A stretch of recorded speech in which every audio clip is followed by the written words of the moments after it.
नमस्कार दोस्तों। आपने अब तक पहले इंसान पृथ्वी पर कौन आया, पहला देव कौन था और उनका जन्म कैसे हुआ, ये सब बहुत बार सुना होगा। और आपने राक्षसों के बारे में भी बहुत सुना होगा, जैसे कि रावण, हिरण्याक्ष, कंस, नरकासुर, बकासुर, महिषासुर, तारकासुर, भस्मासुर। लिस्ट बहुत लंबी है, लेकिन कभी ये सुना है क्या कि पहला राक्षस कौन था और राक्षस आखिर पैदा ही कैसे हुए, वो धरती पर आए ही कैसे? तो आज बात करते हैं वही पहले राक्षस के बारे में। उसका जन्म आखिर कैसे हुआ और उसने क्या तबाही मचाई थी। देखिए, ये सवाल जितना सीधा लगता है उतना है नहीं, क्योंकि हमारे पुराणों और वेदों में इस बारे में अलग अलग कहानियां मिलती हैं। सबसे पहले बात करते हैं मधु और कैटभ की। देवी भागवत पुराण और मार्कंडेय पुराण के अनुसार ये दोनों सबसे प्राचीन असुर माने जाते हैं। जब सृष्टि का प्रारंभ हुआ था, उस समय चारों ओर सिर्फ जल ही जल था। इसे प्रलय काल कहते हैं। उस अनंत जल राशि में भगवान विष्णु शेषनाग की शैया पर योग निद्रा में लेटे हुए थे। उसी समय विष्णु जी के कानों के मैल से दो अत्यंत शक्तिशाली असुरों का जन्म हुआ, मधु और कैटभ। इन दोनों को जन्म से ही अपार शक्ति मिली थी। अब ध्यान दीजिए, उस समय ब्रह्मा जी सृष्टि की रचना करने वाले थे। वो विष्णु जी की नाभि से निकले कमल पर बैठे थे और सृष्टि निर्माण की योजना बना रहे थे। लेकिन मधु और कैटभ ने जैसे ही अपनी शक्ति को महसूस किया, उन्होंने ब्रह्मा जी पर ही हमला करने की सोची। वे चाहते थे कि सृष्टि का निर्माण ही ना हो और वे उस संपूर्ण ब्रह्मांड के स्वामी बन जाएं। ब्रह्मा जी घबरा गए।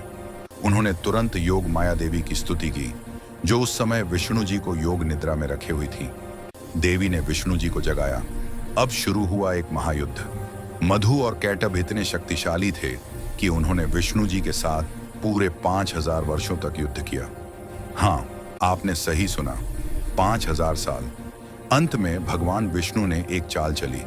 उन्होंने दोनों असुरों को इतना थका दिया कि वे खुद बोले, हे प्रभु, हम आपसे बहुत प्रसन्न हैं, आप हमसे कोई वरदान मांग लीजिए।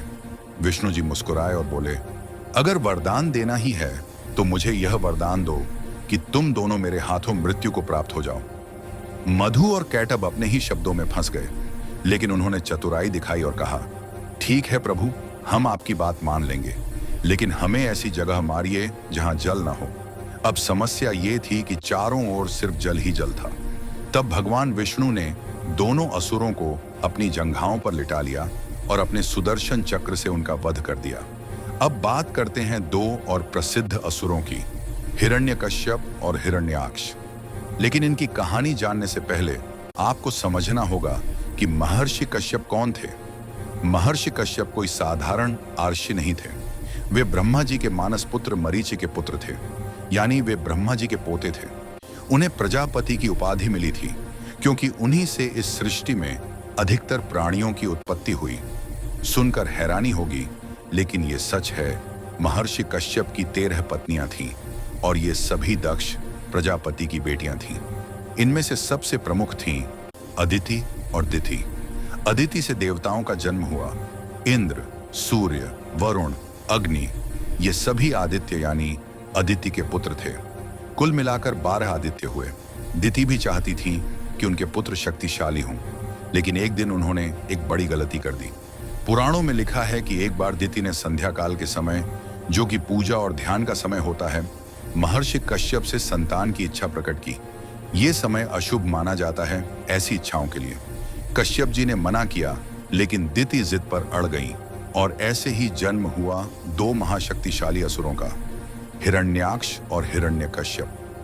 हिरण्याक्ष ने तपस्या करके वरदान लिया और इतना शक्तिशाली हो गया कि उसने पूरी पृथ्वी को उठाकर समुद्र की गहराई में छिपा दिया।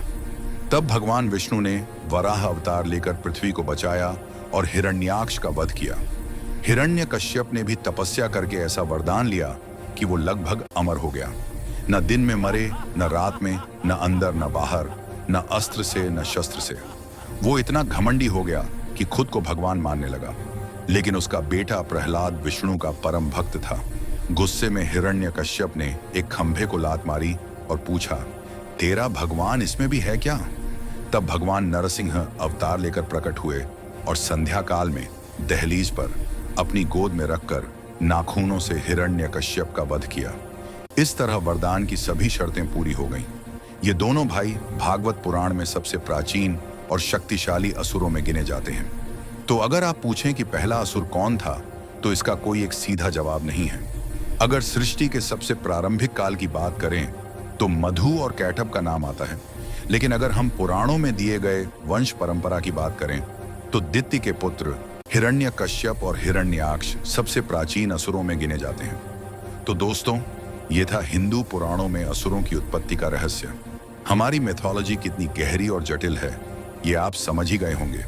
अगर आपको ये वीडियो पसंद आया हो तो लाइक करना ना भूलें और चैनल को सब्सक्राइब करके बेल आइकॉन दबा दें ताकि ऐसी और भी रोचक पौराणिक कहानियां आप तक पहुंच सकें। धन्यवाद।